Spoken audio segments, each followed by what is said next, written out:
ጤና ይስጥልን የጥቅምት 7 2018 ዓ.ም ዕለታዊ ዜናዎቻችን ጀምረዋል። ይህንን የዩቲዩብ ቻናል ሰብስክራይብ በማድረግና የደውል ምልክቱን በመጫን ቤተሰብ ይሁኑ። የኢትዮጵያ ብሔራዊ ባንክ IMF በአባል ሀገራት ድርሻ ላይ ያደረገው 50 በመቶ ማሻሻያ እንዲፋጠን የባንኩ ገዢ ዶክተር ኢዮብ ተካልኝ ጠየቁ። ከ2025ቱ የዓለም ባንክና የIMF ዓመታዊ ስብሰባ ጎን ለጎን የአፍሪካ ግሩፕ ኮንስቲትዩንሲ ስብሰባ ተካሂዷል። ዶክተር ኢዮብ ተካልኝ በዚህ ወቅት ባደረጉት ንግግር ብሔራዊ ባንክ ዓለም አቀፍ የገንዘብ ድርጅት IMF በአባል ሀገራት ድርሻ ላይ ያደረገውን 50 በመቶ ጭማሪ በአዎንታዊ ጎኑ ተመልክተዋል። የድርሻ ማሻሻያው የዓለም አቀፍ የፋይናንሻል ሴፍቲኔትን ለማጠናከርና ለአባል ሀገራት የሀብት አቅርቦትን ለማጎልበት አዎንታዊ እርምጃ መሆኑንም አብራርተዋል። ተቋሙ ያደረገው የድርሻ ማሻሻያው እንዲፋጠንም የጠየቁት ዶክተር ኢዮብ ተካልኝ የድርሻ ጭማሪውን ፈጣን አተገባበሩ ተቀባይነት ያለው እንደሆነና የድርሻ ማሻሻያ አጣዳፊነት ግን ከፍተኛ ትኩረት ሊሰጠው እንደሚገባም አስገንዝበዋል። የታዳጊ አባል ሀገራት ድርሻን መጠበቅ ላይ እየታየ ያለውን ስምምነት በማድነቅ አሁን ባለው ማዕቀፍ ታዳጊ ሀገራት ያላቸውን ዝቅተኛ ውክልና መፍታት አስፈላጊ መሆኑንም አስረድተዋል። በመሆኑም ፍትሃዊ፣ ሚዛናዊና ሁሉን አቀፍ የሆነ ዓለም አቀፍ የፋይናንስ ስርዓትን ለማረጋገጥ ዝቅተኛ ውክልና ያላቸው ሀገራት ቅድሚያ እንዲሰጣቸውም ጠይቀዋል። ዓለም አቀፉ የገንዘብ ድርጅት IMF ለመጠናቀቅ 2 ወራት ብቻ በቀሩት የዘንድሮ የፈረንጆቹ ዓመት የኢትዮጵያ ኢኮኖሚ በ7.2 በመቶ ያድጋል ተብሎ እንደሚጠበቅ ተነበየ። ድርጅቱ ሀገሪቱ በቀጣዩ የፈረንጆቹ 2026 ዓመት ይኖራታል በሚል ያስቀመጠው እድገት ለዚህ ዓመት ከተነበየው በ0.1 በመቶ ያነሰ ነው። መቀመጫውን በዋሽንግተን ዲሲ ያደረገው IMF ይህን ያስታወቀው ትናንት ሐሙስ ጥቅምት 7 2018 ይፋ ባደረገው ዓመታዊ ሪፖርቱ ነው። ሪፖርቱ ኢትዮጵያን ጨምሮ ከሰሃራ በታች የሚገኙ 45 ሀገራትን የኢኮኖሚ ሁኔታ የዳሰሰ ነው። ከሰሃራ በታች ያሉ ሀገራት በውጫዊ ሁኔታ ባልተረጋጋ የሸቀጦች ዋጋ መፈናፈኛ በሚያሳጡ የብድር ሁኔታዎች እንዲሁም ባሽቆለቆለው ዓለም አቀፍ የንግድና የእርዳታ አካሄድ ቢፈተኑም ኢኮኖሚያቸው ይህንን የመቋቋም ችሎታ ማሳየቱን IMF አትቷል። በዚሁ ቀጠና ያለው የኢኮኖሚ እድገት በፈረንጆቹ 2025 ዓመት 4.1 በመቶ በሆነ የተረጋጋ ሁኔታ እንደሚቀጥልም አመላክቷል። ይህ የኢኮኖሚ ትንበያ የመጪው የፈረንጆቹ ዓመት በትንሹ ከፍ እንደሚል የጠቆመው ሪፖርቱ ለዚህም እንደ ኢትዮጵያና ናይጄሪያ ባሉ ሀገራት እየተተገበሩ ያሉ የኢኮኖሚ ማሻሻያ ጥረቶች አስተዋጽኦ እንደሚኖራቸውም አመላክቷል። ኢትዮጵያን ጨምሮ በቀጠናው ያሉ እንደ ቤኒን፣ ኮትዲቯር፣ ሩዋንዳና ኡጋንዳ ያሉ ሀገራት በዓለም አቀፍ ደረጃ ፈጣን እድገት የተመዘገበባቸው መሆኑንም ሪፖርቱ በበጎ ጎኑ ጠቅሷል። በዘንድሮና በመጪው የፈረንጆቹ ዓመት የሚኖረው ዓለም አቀፍ የኢኮኖሚ እድገት አምና ከነበረው በ0.2 በመቶ እንደሚያንስ ቢጠበቅም ከሰሃራ በታች ያለው የኢኮኖሚ ሁኔታ ግን ከሚያዝያ ወዲህ መጠነኛ መሻሻል ማሳየቱን IMF ገልጿል። በመጪው ጊዜያት የነዳጅ ዋጋ ይበልጥ ይቀንሳል ተብሎ ቢጠበቅም ቡናና ወርቅን የመሳሰሉ ዋነኛ ሸቀጦች ዋጋ ግን ከኮቪድ ወረርሽኝ በፊት ከነበረው ጊዜ በላይ እንደሚሆንም ሪፖርቱ አትቷል። ይህ ሁኔታ እንደ ኢትዮጵያ ላሉ በተፈጥሮ ሀብት ላይ ለተመሰረቱ ሀገራት ጠቃሚ እንደሚሆን IMF አስታውቋል።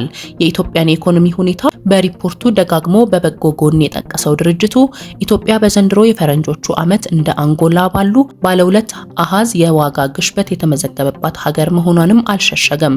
IMF ከሰሃራ በታች ያሉ ሀገራትን የኢኮኖሚ እድገት ትንበያ ባስቀመጠበት ዝርዝር ኢትዮጵያ በተያዘው የፈረንጆቹ ዓመት 7.2 በመቶ የኢኮኖሚ እድገት እንደምታስመዘግብ አስፍሯል።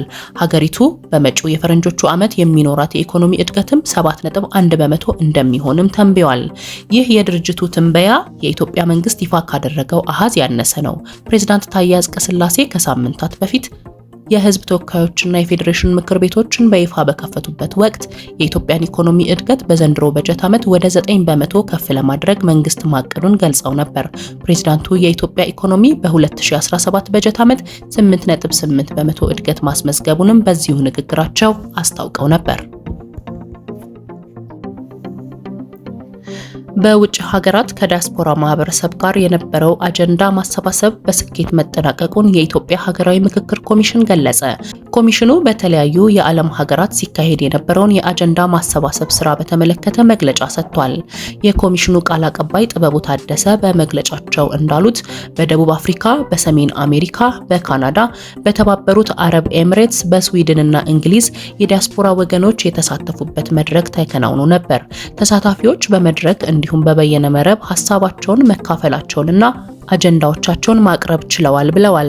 በኢትዮጵያ ለሐሳብ ልዩነት መንስኤ ናቸው ያሏቸውን ጉዳዮች ተመካክረው በመለየት ለኮሚሽኑ ማስረከባቸውንም ገልጸዋል።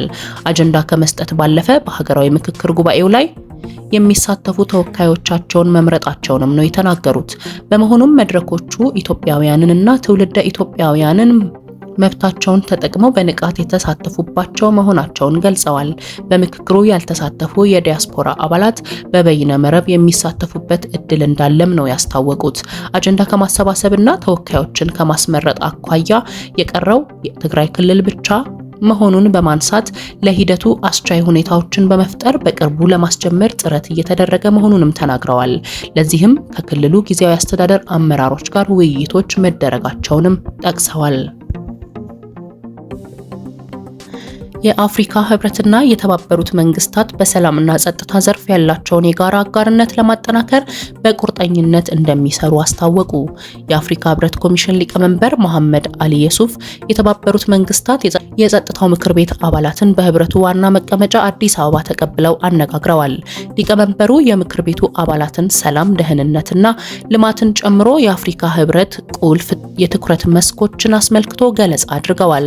ዩሱፍ የአፍሪካ ህብረትና ተመድ የጸጥታው ምክር ቤት አጋርነት አፍሪካን በመወከል በተመድ የጸጥታው ምክር ቤት ተለዋጭ አባል ሆነው እያገለገሉ ያሉ አገራት ማዕቀፍ አማካኝነት ማጠናከር እንደሚገባም አመልክተዋል። አፍሪካ በምክር ቤቱ ቋሚ ውክልና ማግኘት እንዳለባት አጽንኦት ሰጥተውም ተናግረዋል። ሊቀመንበሩ የጸጥታው ምክር ቤት አፍሪካ መር የሰላም ማስከበር ተልዕኮችን አስመልክቶ ያጸደቀውን ውሳኔ ሐሳብ ቁጥር 2719 በማንሳት የሰላም ማስከበር ስራው ለአፍሪካ ዘላቂ መረጋጋት እጅጉን ወሳኝ መሆኑንም ተናግረዋል። የተመድ የጸጥታው ምክር ቤት አባላት የአፍሪካ ህብረትን አመራር ሰጪነትም አድንቀዋል። አባላቱ የአፍሪካ ህብረትና የተባበሩት መንግስታት ሰላም፣ ደህንነትና ዘላቂ ልማትን ጨምሮ የጋራ ፍላጎቶቻቸው በሆኑ የአፍሪካ አጀንዳዎች ላይ ያላቸውን ትብብር ለማጠናከር ቁርጠኛ እንደሆኑ መግለጻቸውንም ነው የተዘገበው። አሁን ደግሞ ከውጪ ምንጭ ወዳገኘናቸው ዘገባዎች አልፋለሁ። ይህንን የዩቲዩብ ቻናል ሰብስክራይብ በማድረግና የደውል ምልክቱን በመጫን ፕሬዚዳንት ዶናልድ ትራምፕ እና ቭላዲሚር ፑቲን በሃንጋሪ እንገናኛለን ማለታቸውን ተከትሎ ቡዳፔስት ዝግጅት ላይ ነኝ አለች። ፕሬዚዳንቶቹ 2 ሰዓት ተኩል ገደማ ጊዜ ወስደው ሰፊ ውይይት ማድረጋቸውም አይዘነጋም። ይህንን ተከትሎ የሃንጋሪው ጠቅላይ ሚኒስትር ቪክቶር ኦርባን የአሜሪካንና የሩሲያን የሰላም ጉባኤ ለማስተናገድ ዝግጅቱ ተጀምሯል ሲሉ በኤክስ ገጻቸው ላይ አስፍረዋል። በተጨማሪም ሃንጋሪ የሰላም ደሴት ናት ብለዋል ኦርባን። ፕሬዝዳንት ቭላዲሚር ፑቲን ከረጅም ጊዜ በኋላ በአውሮፓ ህብረት አባል ሀገራት ውስጥ እግራቸው ሲረግጥ የመጀመሪያቸውም ይሆናል። የክሬምሊን መረጃ እንደሚያሳየውም በቶማሃውክ ሚሳኤል ስርዓት ዙሪያ መሪዎቹ መክረዋል። በፑቲንና ትራምፕ መካከል የሚደረገው ጉባኤ በቡዳፔስት ነው ከመባሉ ውጪ ልዩ ቦታው የት እንደሆነም አልተለየም። በቀጣይ መሪዎቹ እንደሚገናኙ ቢነገርም ከዚህ ቀደም በአንክሬጅ አላሳካ እንደተገናኙ አይነቱ እንዳይኖረውም ስጋት ተጋርጧል። የዩክሬኑ ፕሬዝዳንት ቮሎዲሚር ዜሌንስኪም ዋሽንግተን ዲሲ ማምሻውን ገብተዋል። ጆን ቦልተን በሪፐብሊካኑ የመጀመሪያው ዙር የፕሬዝዳንትነት ወቅት የብሔራዊ ደህንነት አማካሪ ነበሩ። በአሁኑ ሰዓት በፕሬዝዳንት ዶናልድ ትራምፕ ላይ ብርቱ ትችት በመሰንዘርም ይታወቃሉ። የአሜሪካ የፍትህ ሚኒስቴር ክሱን በሜሪላንድ ለዳኞች አቅርቧል። ይህን ተከትሎም ዳኞቹ ጆን ቦልተን ክስ እንዲመሰረትባቸው ተስማምተዋል፣ አሊያም በቂ ምክንያት አለ ብለዋል። ጆን ቦልተን ሚስጥራዊ መረጃዎችን የያዙበትን መንገድ በመተቸት የፌዴራል ምርመራ ቢሮ ነሐሴ ላይ ቤታቸውንና ቢሮአቸውን መፈተሹ የሚዘነጋ አይደለም። የ76 ዓመቱ ጆን ቦልተን ከቅርብ ሳምንታት ወዲህ በትራምፕ ፖለቲካ ላይ ጥያቄ በማንሳት ከተወነጀሉ 3 ሰዎች መካከል አንደኛው ያደርጋቸዋል። የኒውዮርክ ጠቅላይ አቃቤ ሕግና የኤፍቢአይ ዳይሬክተር የቦልተን ዕጣ ፈንታ የደረሳቸው ናቸው። ሚስጥራዊ ሰነድ አሳልፎ መስጠትና ተያያዥ ጉዳዮች እንዲሁም በሌሎች ምክንያቶች በጥቅሉ 18 ክሶች ቀርበውባቸዋል። የግላቸውን ኢሜይልና ሌሎች የመልእክት ማስተላለፊያዎችን በመጠቀም ስለ አሜሪካ መከላከያ መረጃ አጋርተዋልም ተብሏል። ሰነዱ ወደፊት ስለሚደረጉ ጥቃቶች፣ የውጭ ጠላቶችና የውጭ ግንኙነቶች ፖሊሲን ያካተተ በመሆኑ በቀላሉ የሚታይም አይደለም። ጥፋተኝነታቸው ከተረጋገጠ ደግሞ እስከ 10 ዓመት እስር ይጠብቃቸዋልም ነው የተባለው። ጆን ቦልተን በ2019 ከመጀመሪያው የትራምፕ አስተዳደር መባረራቸውም የሚታወስ ነው። ለዛሬ ጥቅምት 7 2018 የያዝናቸው ዘገባዎች እስካሁኖቹ ነበሩ።